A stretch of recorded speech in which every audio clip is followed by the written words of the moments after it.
जय श्री राम। श्री रामचरितमानस के सुंदरकांड में हमने सुना कि हनुमान जी लंका की ओर प्रस्थान करते हैं और उसी दौरान बीच में उन्हें सुरसा नाम की सर्पों की माता मिलती है। दोहा नंबर 2। राम काज सब करी हूँ तुम बल बुद्धि निधान, आशीष दे गई सो हर्षि चले हनुमान। अर्थात तुम श्री रामचंद्र जी का सब कार्य करोगे क्योंकि तुम बल बुद्धि के भंडार हो। यह आशीर्वाद देकर वह चली गई। तब हनुमान जी हर्षित होकर चले। निशिचर एक सिंधु महु रहई, करि माया नभ के खग गहई। जीव जंतु जे गगन उड़ाही, जल बिलोक दिन के परिछाही। समुद्र में एक राक्षसी रहती थी। वह माया करके आकाश में उड़ते हुए पक्षियों को पकड़ लेती थी। आकाश में जो जीव जंतु उड़ा करते थे वह जल में उनकी परछाई देखकर गहई छाह सक सोन उड़ाई, एहि विधि सदा गगन चरखाई। सोई चले हनुमान कह कीना, तासु कपटु कपि तुरतहि चीना। उस परछाई को पकड़ लेती थी जिससे वे उड़ नहीं सकते थे और जल में गिर पड़ते थे। इस प्रकार वह सदा आकाश में उड़ने वाले जीवों को खाया करती थी।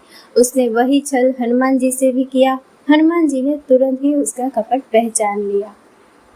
ताहि मारि मारुत सुत बेरा, बारिधि पार गया मति धीरा। तहाँ जाय देखी बन शोभा, गुंजत चंचरीक मधुलोभा। पवन पुत्र धीर बुद्धि वीर श्री हनुमान जी उसको मारकर समुद्र के पार गए। वहां जाकर उन्होंने वन की शोभा देखी।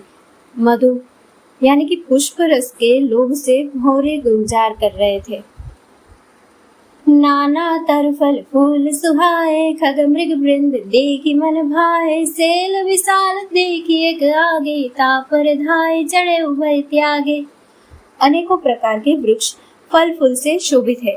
पक्षी और पशुओं के समूह को देखकर तो वे मन में बहुत ही प्रसन्न हुए। सामने एक विशाल पर्वत देखा। हनुमान जी वह त्याग कर उस पर दौड़कर जा चढ़े। उमान कछु कपि के अधिकाई, प्रभु प्रताप जो काल ही खाए। गिर पर चढ़ी लंका ते ही देखी, कहीं न जाए अति दुर्ग विशेषी। शिव जी कहते हैं, हे उमा, इसमें वानर हनुमान की कुछ बड़ाई नहीं है। यह प्रभु का प्रताप है जो काल को भी खा जाता है। पर्वत पर चढ़कर उन्होंने लंका देखी। बहुत ही बड़ा किला है, कुछ कहा नहीं जाता। अति उतंग जल निधि चहुपासा, कनक कोट कर परम प्रकाशा। वह अत्यंत ऊंचा है, उसके चारों ओर समुद्र है। सोने के परकोटे का परम प्रकाश हो रहा है। कनक कोटि विचित्र मणिकृत सुंदरायत नागना। चौहट हट सुबट बीथी, चारुपुर बहुविधि बना। गज बाजी खच्चर निकर पद चर, रथ बरूथनि को गनि। बहुरूप निशिचर जूथ, अति बल सेन बरनत नहीं बने। विचित्र मणियों से जड़ा हुआ सोने का परकोटा है। उसके अंदर बहुत से सुंदर सुंदर घर है, चौराहे, बाजार, सुंदर मार्ग और गलियां हैं। सुंदर नगर बहुत प्रकार से सजा हुआ है। हाथी, घोड़े, खच्चरों के समूह तथा पैदल और रथों के समूह को कौन गिन सकता है। अनेकों रूपों के राक्षसों के दल है। उनकी अत्यंत बलवती सेना वर्ण करते नहीं बनती। बन बाग उपवन बाटिका, सरकूप बापी सोहहि। नर नाग सुर गंधर्व कन्या, रूप मुनि मन मोहहि। कहु माल देह विशाल सेल समान, अति बल गर्जहि। नाना अकारन बिरहि, बहुविधि एक एकन तरजहि। वन, बाग, उपवन, फुलवाड़ी, तालाब, कुएं और बावलिया सुशोभित है। मनुष्य, नाग, देवताओं और गंधर्वों की कन्याएं अपने सौंदर्य से मुनियों के भी मन को मोह लेती है। कहीं पर्वत के समान विशाल शरीर वाले बड़े ही बलवान पहलवान गरज रहे हैं। वे अनेकों अखाड़ों में बहुत प्रकार से भिड़ते और एक दूसरे को ललकारते हैं। करी जतन भट कोटिन विकट तन नगर चहु दिसि रचहि कहु महिष मानुष धेनु खर अज खल निसाचर बचहि एहि लागी तुलसीदास इनकी कथा कछु एक है कही रघुवीर सर तीरथ सरिनी त्यागी गति पेहहि सही। भयंकर शरीर वाले करोड़ों योद्धा यत्न करके नगर की चारों दिशाओं में रखवाली करते हैं। कहीं दुष्ट राक्षस भैंसों, मनुष्यों, गायों, गधों और बकरों को खा रहे हैं। तुलसीदास ने इनकी कथा इसलिए कुछ थोड़ी सी कही है कि ये निश्चय ही श्री रामचंद्र जी के बाण रूपी तीर्थ में शरीरों को त्याग कर परम गति पावेंगे। पुर रखवारे देखी बहु कपि मन कीन विचार अकिल गुरूप धरो निसी नगर करो पैसार।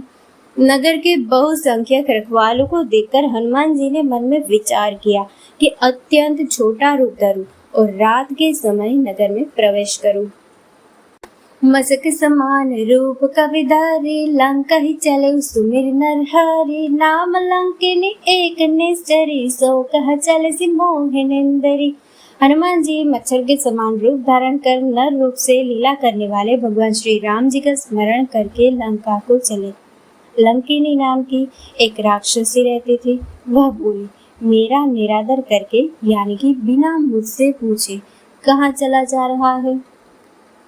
जाने ही नहीं मर मूसठ मोरा मोर आहार जहाँ लगी चोरा मुझका एक महाकवि हनी रुधिर बमत ढरनी धनमनी। हे मूर्ख, तूने मेरा भेद नहीं जाना। जहाँ तक जितने चोर है वे सब मेरे आहार है। महाकवि हनुमान जी ने उसे घूसा मारा जिससे वह खून की उल्टी करती हुई पृथ्वी पर लुढ़क पड़ी। पुनि संभारी उठी सो लंका जोरी पानी कर विनय सशंका जब रावण ही ब्रह्म बर दीना चलत बिरंज कहा मुहि चीना। वह लंकिनी फिर अपने को संभाल कर उठी और डर के मारे हाथ जोड़कर विनती करने लगी और वो बोली, रावण को जब ब्रह्मा जी ने वर दिया था तब चलते समय उन्होंने मुझे राक्षसों के विनाश की यह पहचान बता दी थी। बिकल हो सिते कपि के मारे तब जाने निशिचर संघारे तात मोर अति पुण्य बहुता देखे नयन राम कर दूता। जब तू बंदर के मारने से व्याकुल हो जाए तब तू राक्षसों का संहार हुआ जान लेना है तात। मेरे बड़े पुण्य है जो मैं श्री रामचंद्र जी के दूत यानी कि आपको नेत्रों से देख पाई।